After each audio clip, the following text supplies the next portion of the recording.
Donc ouais, comme vous l'avez vu, ma passion c'était la musique.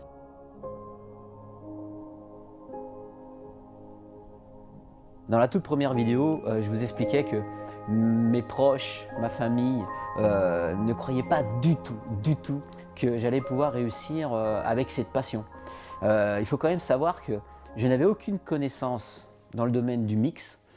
Je devais acheter déjà une bibliothèque, alors une discothèque, je ne sais pas, on peut dire plutôt, on va dire, tout un tas de disques pour pouvoir justement travailler et puis m'entraîner et ensuite donner des soirées. Car j'avais pour objectif, c'était d'abord de mixer et je voulais travailler en discothèque en tant que disque jockey. Donc ce que j'ai fait, c'est que j'ai fréquenté de nombreuses discothèques dans ma région. Et puis avec mes potes, hein. Alors eux, mes potes, ils étaient concentrés sur aller voir les filles, boire un verre, s'amuser. Et moi, tous les vendredis soirs, tous les samedis soirs, moi, j'étais juste à côté du disque jockey et je regardais exactement comment ils faisaient pour mixer. Et j'ai appris le métier de disque jockey uniquement en regardant ce que faisaient les autres et ensuite en m'entraînant chez moi. Donc, pensez bien que mon entourage, principalement mon père, quand je passais tout mon temps chez moi, donc chez eux, parce que je vivais chez mes parents, à mixer, à écouter de la musique, à faire du bruit, à embêter les voisins, et ils se disaient mais c'est pas possible de vivre de cette passion. Jusqu'au soir où j'ai été invité à une soirée et il y avait quelqu'un qui était aux platines. Puis c'était du mauvais son. Voilà, toutes les personnes qui étaient présentes, il y avait 80 personnes. C'était une petite soirée entre potes. Et il y avait 80 personnes, et dans ces 80 personnes, tout le monde disait ouais, c'est nul, la musique qui passe, machin, ceci, cela. Et ils savaient que moi, ça m'intéressait. Ils m'ont dit tiens, Philippe, pourquoi tu te mets pas derrière les platines? J'ai dit ok, mais j'ai pas mes disques et tout. C'était dans ma ville. Ils m'ont dit va chercher tes disques et fais la soirée. Je suis allé chercher mes disques et j'ai fait la soirée. Et là, tout le monde m'a dit waouh, c'est génial ce que tu fais, c'est super, tu mets du bon son, tu mixes bien. Et moi, c'était la première fois que, entre guillemets, que je me représentais comme ça, que je faisais une représentation face à des copains. Et de là m'est venue l'idée d'organiser des soirées. Alors au début, mon père, je prenais ma chaîne hi-fi, ma sono, 2-3 projecteurs et je faisais des soirées. J'avais 50 personnes, 80 personnes. Ensuite, je passais à 100 personnes. Et là, mon entourage, donc mon père, ma mère, mes amis, ont commencé à me regarder différemment. Ils m'ont dit mais c'est vrai que on nous dit tout le temps c'est super ce qu'il fait votre fils, c'est vachement bien, il mixe bien, on voit qu'il a ça dans la peau, qu'il est passionné par ce métier. Et mon père, ça l'a interpellé. Et un soir, j'ai organisé une soirée et il était inquiet de savoir un petit peu comment ça se passait. Il venait me voir pour voir un petit peu comment se passait la soirée. Et surtout, essayer de comprendre pourquoi j'avais absolument insisté pour vivre de cette passion. Et savoir si son fils allait vraiment s'en sortir. Et la première soirée, il m'a regardé, il est resté jusqu'à 4 heures du matin. Il m'a aidé à ranger le matériel. Et à la fin de la soirée, il m'a dit « Tu sais quoi, fiston? Eh bien, tous les samedis soirs, je vais venir avec toi. Je vais te donner un coup de main. » Et il a suivi. Alors, une fois que mon père est venu tous les samedis soirs, ma mère, elle s'embêtait aussi le samedi soir. Donc le samedi soir, elle est venue aussi. Puis après, il y a eu mon cousin. Puis après, il y a eu ma sœur. Puis après, il y a eu tous mes potes. Et ce qui fait que je remplissais des salles de 100, 200, 300 personnes, 400 personnes, 500 personnes. J'organisais des soirées tous les samedis soirs. Et là, mon entourage, ma famille, ont commencé à comprendre que c'était un véritable métier. Et que j'étais véritablement passionné par ça, parce que je me donnais les moyens. Hein. C'est-à-dire que vous avez vu, j'ai retrouvé des disques, comme je disais, hein, c'est la seule chose que les huissiers ne m'ont pas pris. Ça, vous le verrez dans les prochaines vidéos.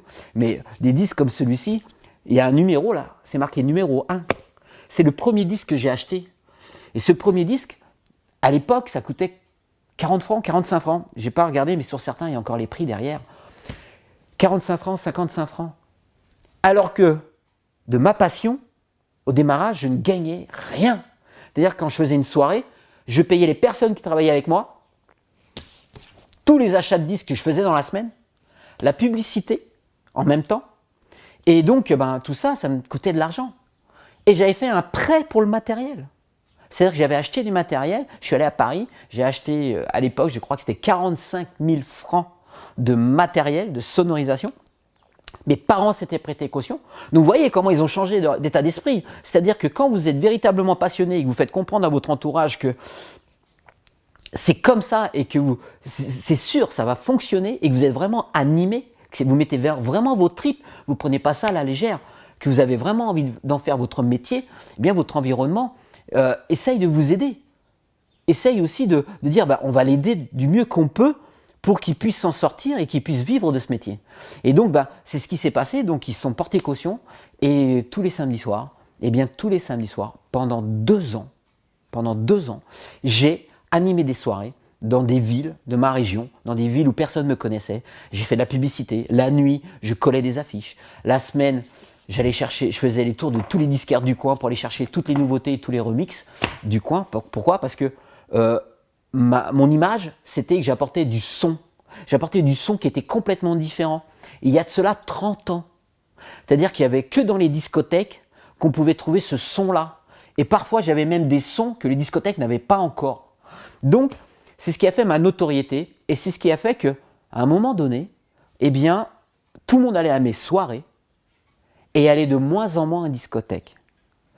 Et dans la prochaine vidéo, je vous expliquerai le challenge que je me suis mis et pourquoi je me suis mis ce challenge.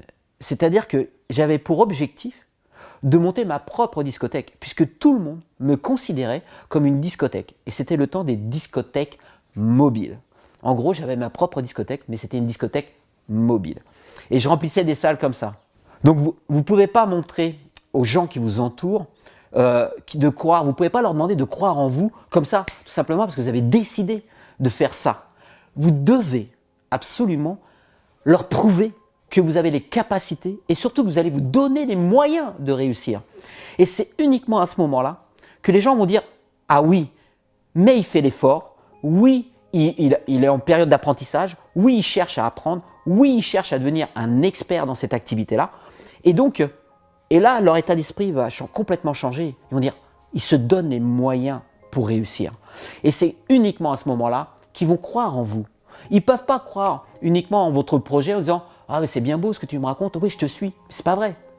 On est tous pareils. On a besoin de connaître la capacité de la personne qu'on a en face de nous, qui nous dit « Tiens, moi aujourd'hui, je veux vivre de la photo, de la vidéo, de la musique, d'autres choses. » Vous devez prouver que vous êtes capable déjà de vous former, que vous allez travailler dur et que bien, vous avez véritablement envie. Et là, uniquement à ce moment-là, ils vont vous croire et uniquement à ce moment-là, ils vont vous soutenir dans votre démarche. Et même si votre rêve, si votre projet vous conduit à l'échec, c'est que votre entourage vous soutiendra aussi dans cet échec, tout simplement parce que vous aurez vraiment fait le nécessaire.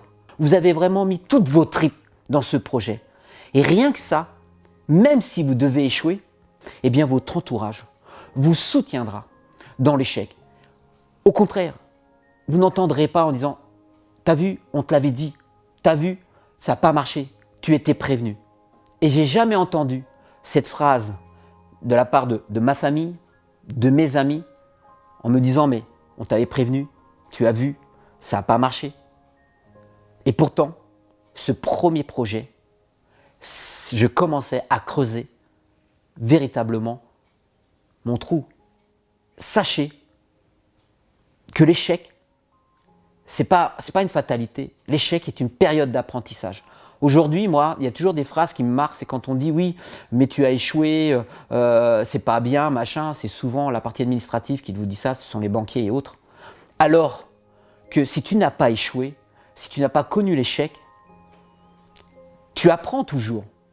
Mais avec l'échec, tu apprends beaucoup plus vite. Et dans la prochaine vidéo, je vais vous expliquer comment j'ai échoué et comment mon entourage m'a soutenu dans cet échec. N'oubliez pas, si vous voulez connaître la suite de mon histoire, il vous suffit de vous abonner à ma chaîne YouTube. Si ces vidéos vous inspirent, likez-les, partagez. N'hésitez pas à retirer mon livre gratuit des échecs à la réussite dans le lien qui se trouve dans la description de la vidéo. À bientôt dans une prochaine vidéo.